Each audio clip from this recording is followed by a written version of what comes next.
लक्ष्य crash course Bhojpur में मैं कुमारी श्वेता आप सबका स्वागत करती हूँ। बच्चों, मैं आपको अर्थशास्त्र विषय पढ़ा रही थी। आज मैं अर्थशास्त्र विषय का तीसरा अध्याय जिसका नाम है मुद्रा, बचत एवं साख का पहला भाग लेकर के आई हूँ। बच्चों, ये चैप्टर अर्थशास्त्र विषय का बहुत ही महत्वपूर्ण चैप्टर है और इसमें से बहुत सारे प्रश्न बोर्ड की परीक्षा में पूछे जाते हैं। तो आज मैं इसके पहले भाग से कुछ महत्वपूर्ण प्रश्नों को लेकर के आई हूँ, जिसको मैं एक एक करके आपके सामने उस पर चर्चा करूँगी। तो शुरू करते हैं बच्चों आज का अध्याय। बच्चों, हमारा सबसे पहला प्रश्न है कि मुद्रा की परिभाषा दें। मुद्रा क्या है? बच्चों, मुद्रा हमारे आर्थिक और व्यावसायिक क्षेत्र की ढांचा है।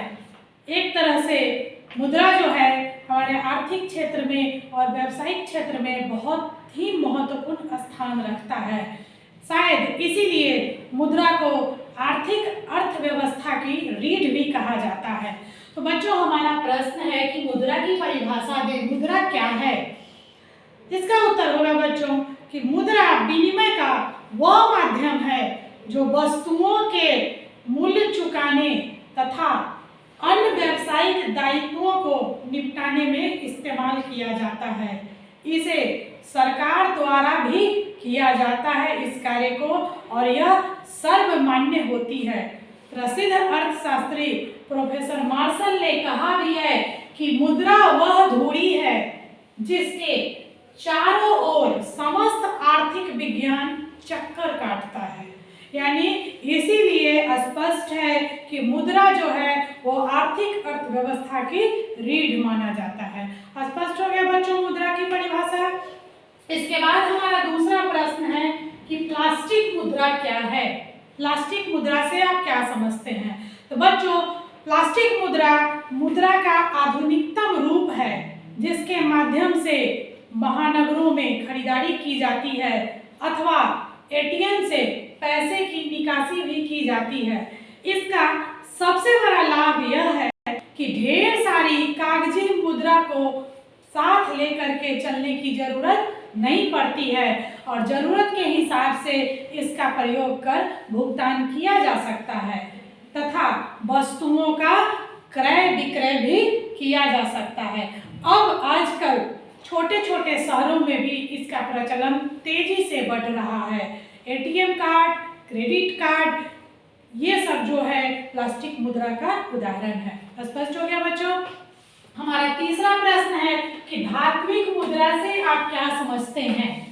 धात्विक मुद्रा क्या होती है? इसका उत्तर होगा कि वे मुद्राएं जिनके निर्माण के लिए विभिन्न प्रकार के धातुओं का प्रयोग किया जाता है वे धात्विक मुद्रा कहलाती है। प्राचीन काल में सोने एवं चांदी से बनी धात्विक मुद्रा का प्रचलन सबसे अधिक था। इसके बाद का हमारा प्रश्न है कि मुद्रा किस प्रकार विनिमय का कार्य करती है? बच्चों, इस प्रश्न का उत्तर बताने के पहले मैं बता दूं कि विनिमय क्या होता है। विनिमय का मतलब होता है कि एक वस्तु के बदले दूसरे वस्तु का लेन देन करना। तो हमारा प्रश्न है कि मुद्रा किस प्रकार विनिमय का कार्य करती है? इसका उत्तर होगा कि मुद्रा पास में रहने पर व्यक्ति कोई भी वस्तु अथवा सेवा को अपनी जरूरत के अनुसार मात्रा तय करके मुद्रा के बदले प्राप्त कर लेता है। यानी कि जब आपके पास में मुद्रा होगा तो अपने इच्छा अनुसार कोई भी वस्तु उस मुद्रा के बदले एक सही मात्रा तय करके आप प्राप्त कर लेते हैं। इस प्रकार मुद्रा जो है विनिमय के माध्यम के रूप में कार्य करती है। इसके बाद का हमारा प्रश्न है कि मुद्रा के आकस्मिक कार्यों का वर्णन करें। यानी मुद्रा के आकस्मिक कार्य क्या होते हैं? इसका उत्तर होगा कि मुद्रा के आकस्मिक कार्य निम्नलिखित प्रकार से हैं। सबसे पहला है कि मुद्रा साख का आधार होता है, क्योंकि इसी के आधार पर साख पत्र जारी होता है। और साख का मतलब होता है विश्वास, यानी कि विश्वास रहेगा तभी आपको उसका आधार बना करके साख पत्र जारी किया जाता है। इसका दूसरा कार्य है यह सामाजिक आय के वितरण का भी आधार माना जाता है। तीसरा, मुद्रा अधिकतम संतुष्टि का भी आधार है। यदि पर्याप्त मात्रा में आपके पास मुद्रा मुद्रा रहेगा तो आप अपनी आवश्यकताओं की पूर्ति करके संतुष्टि प्रदान करते हैं, संतुष्टि प्राप्त करते हैं। इसलिए मुद्रा जो है संतुष्टि का आधार भी माना जाता है।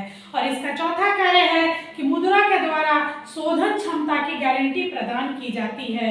और इसका पांचवा कार्य है कि मुद्रा निर्णय का वाहक होता है, क्योंकि इसके द्वारा किसी भी सेवा या वस्तु का क्रय किया जा सकता है। यानी कि आपके पास में मुद्रा रहेगा तभी आप निर्णय कर सकते हैं कि कोई भी सेवा या कोई भी वस्तु आप खरीद सकते हैं या नहीं खरीद सकते हैं। तो ये था आपका पांचवा प्रश्न, मुद्रा के आकस्मिक कार्य। अब हमारा छठा प्रश्न है कि वस्तु विनिमय क्या है।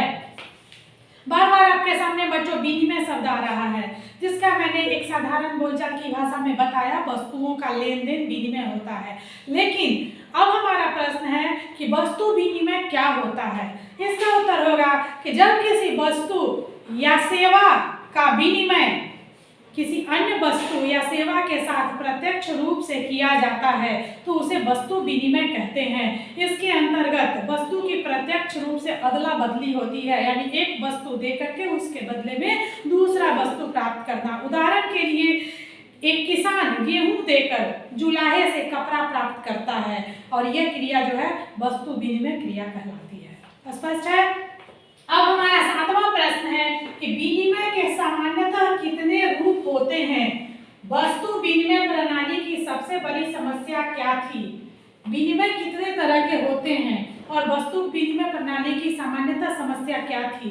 इस प्रश्न का उत्तर होगा कि विनिमय सामान्यतः दो रूप होते हैं। पहला है वस्तु विनिमय प्रणाली और दूसरा है मौद्रिक विनिमय प्रणाली। तो हमारा इसी में एक भाग का प्रश्न है कि वस्तु विनिमय प्रणाली की सबसे बड़ी समस्या क्या थी।